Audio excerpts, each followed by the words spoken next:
ಇವತ್ತು ನಾನು ರಾಜ್ಯದ ಜನಕ್ಕೆ ಮತ್ತು ವಿಶೇಷವಾಗಿ ರಾಜ್ಯದ ಎಲ್ಲ ರೈತರಿಗೆ ನಾನು ಇವತ್ತು ಒಂದು ಮನವಿ ಮಾಡಲಿಕ್ಕೆ ಇಚ್ಛೆ ಪಡ್ತಾ ಇದ್ದೀನಿ.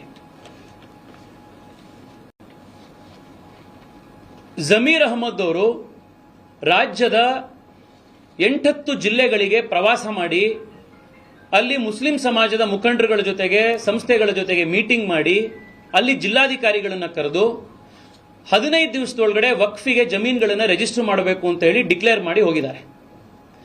ನಾನೆಲ್ಲ ರೈತರಿಗೆ ಇವತ್ತು ಮನವಿ ಮಾಡ್ತಾ ಇದ್ದೀನಿ, ದೇಶ ಜಮೀರ್ ಅಹಮದ್ ಖಾನ್ ಹೇಳಿರೋದ್ರ ಮೇಲೆ ನಡೆಯೋದಿಕ್ಕಿರೋದಲ್ಲ. ಮಾಡಲ್ಲ ಅವ್ರು ಸಸ್ಪೆಂಡ್ ಮಾಡೋದು ಹೇಳ್ತಾರೆ, ಯಾರೇ ಇರಲಿ, ತಹಶೀಲ್ದಾರ್ ಹೇಳ್ತಾರೆ, ಈ ತಹಸೀಲ್ದಾರ್ಗೂ ಅಷ್ಟೇ ಜಿಲ್ಲಾಧಿಕಾರಿಗಳಿಗೂ ಅಷ್ಟೇ. ಅವರು ರಾಜ್ಯ ನಡೆಸಬೇಕಾಗಿರೋದು ಸಂವಿಧಾನದ ಆಧಾರದ ಮೇಲೆ, ಅಂಬೇಡ್ಕರ್ ಬರೆದಿರುವಂತ ಸಂವಿಧಾನದ ಆಧಾರದ ಮೇಲೆ ಹೊರತು ಶರಿಯಾ ಆಧಾರದ ಮೇಲೋ ಅಥವಾ ಜಮೀರ್ ಅಹಮದ್ ಖಾನ್ ಹೇಳಿದ್ರು ಅನ್ನೋ ಆಧಾರದ ಮೇಲಲ್ಲ. ನಾ ಅಧಿಕಾರಿಗಳಿಗೂ ಎಚ್ಚರಿಸ್ತಾ ಇದ್ದೀನಿ, ಕಾನೂನು ಬಾಹಿರವಾಗಿ ವಕ್ಫ್ ಆಸ್ತಿ ಅಂತ ಹೇಳಿ ನೀವು ರೈತರ ಆಸ್ತಿಗಳನ್ನ ರಿಜಿಸ್ಟ್ರೇಷನ್ ಮಾಡುವಂತ ಕೆಲಸ ನೀವು ಮಾಡಿದ್ರೆ ನಾವು ಕೋರ್ಟ್ಗೆ ಹೋಗಿ ಲೋಕಾಯುಕ್ತಕ್ಕೆ ಹೋಗಿ ಬೇರೆ ಬೇರೆ ಸಂಸ್ಥೆಗಳ ಮೇಲೆ ನಿಮ್ಮನ್ನ ಆರೋಪಗಳನ್ನು ನಿಮ್ಮ ಮೇಲೆ ಇನ್ವೆಸ್ಟಿಗೇಷನ್ ಎನ್ಕ್ವೈರಿಗಳನ್ನು ಮಾಡಿಸಿ ನಿಮ್ಮನ್ನು ಸಸ್ಪೆಂಡ್ ಮಾಡಿಸೋದಕ್ಕೂ ಕೂಡ ನಾವು ಹಿಂದೆ ಸರಿಯೋದಿಲ್ಲ. ನೀವು ಕೆಲಸ ಮಾಡಬೇಕಾಗಿರೋದು ರೂಲ್ಸ್ ಪ್ರಕಾರ, ರೆವೆನ್ಯೂ ಆಕ್ಟ್ ನ ಪ್ರಕಾರ ನೀವು ಕೆಲಸ ಮಾಡಬೇಕಾಗಿರೋದು ಈ ದೇಶದ ಸಂವಿಧಾನ ಕಾನೂನು ಪ್ರಕಾರ.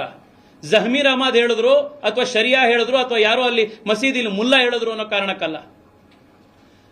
ಅದ್ರ ಜೊತೆಗೆ ನಾನು ಮಾನ್ಯ ಎಲ್ಲ ರಾಜ್ಯದ ರೈತರಲ್ಲಿ ನಾನು ಮನವಿ ಮಾಡ್ತಾ ಇದ್ದೀನಿ, ಬರೀ ಬಿಜಾಪುರ ಜಿಲ್ಲೆಯಲ್ಲಿ 15,000 ಎಕರೆಯನ್ನ ಇವತ್ತು ವಕ್ಫ್ ಬೋರ್ಡ್ ಅವರು ನಮ್ಮ ಆಸ್ತಿ ಅಂತ ಕ್ಲೇಮ್ ಮಾಡಿದ್ದಾರೆ.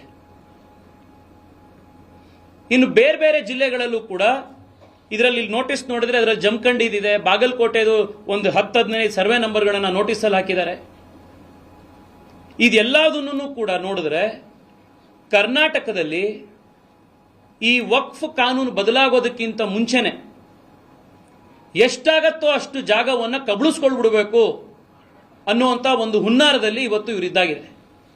ನಾನೆಲ್ಲ ರೈತರಲ್ಲಿ ಮನವಿ ಮಾಡ್ತೀನಿ, ವಕ್ಫಿಗೆ ಸಂಬಂಧಪಟ್ಟಿರುವಂಥ ಯಾವುದೇ ತಕರಾರು ನಿಮ್ಮ ಜಮೀನದಿತ್ತು ಅಂತಂದ್ರೆ ಅದು ಕರ್ನಾಟಕ ರಾಜ್ಯದ ಯಾವುದೇ ಮೂಲೆಯಲ್ಲಿರಲಿ, ದಯವಿಟ್ಟು ಬೆಂಗಳೂರಿಗೆ ನನ್ನ ಕಚೇರಿಗೆ ಬನ್ನಿ. ನಿಮ್ಮ ಕೇಸನ್ನ ಹೈಕೋರ್ಟ್ನಲ್ಲಿ ತಗೊಂಡೋಗಿ ಫೈಟ್ ಮಾಡಿ ಆ ಜಮೀನನ್ನ ನಮ್ಮ ರೈತರಿಗೆ ಉಳಿಸುವಂತ ಕೆಲಸ ನಾವೆಲ್ಲ ಸೇರಿ ಮಾಡ್ತೀವಿ. ತಾವು ಯಾವ ಕಾರಣಕ್ಕೂ ಕೂಡ ವಿಚಲಿತರಾಗುವಂತ ಅವಶ್ಯಕತೆ ಇಲ್ಲ. ಆಮೇಲೆ ರೆವೆನ್ಯೂ ಅಧಿಕಾರಿಗಳು ಮ್ಯೂಟೇಷನ್ ಚೇಂಜ್ ಮಾಡಕ್ ಹೋದ್ರು, ಪಾಣಿಲ್ ಚೇಂಜ್ ಮಾಡಿದ್ರು, ಇನ್ಯಾವುದೋ ಒಂದು ಡಾಕ್ಯುಮೆಂಟ್ ಅಲ್ಲಿ ಬದಲಾಯಿಸ್ತಾ ಇದ್ದಾರೆ ಅಂತ ನಿಮಗೆ ಗೊತ್ತಾದ್ರೆ ದಯವಿಟ್ಟು ತಾವು ಅಲ್ಲೇ ಅದನ್ನ ವಿರೋಧ ಮಾಡಿ ತಕರಾರು ಎಬ್ಬಿಸಿ ಅದಕ್ಕೆ ನೀವು ಅರ್ಜಿ ಕೊಡಿ, ಹೈಕೋರ್ಟಿಗೆ ಹೋಗೋಣಂತೆ. ಇದು ಭಾರತನೇ ಹೊರತು ಇದು ಪಾಕಿಸ್ತಾನದ ಕಾನೂನಲ್ಲಿ ನಡೀತಾ ಇರುವಂತ ರಾಜ್ಯ ಅಲ್ಲ. ಇದನ್ನ ನಾವೆಲ್ಲರೂ ಕೂಡ ಜವಾಬ್ದಾರಿಯಿಂದ ಮಾಡಬೇಕಾಗಿದೆ.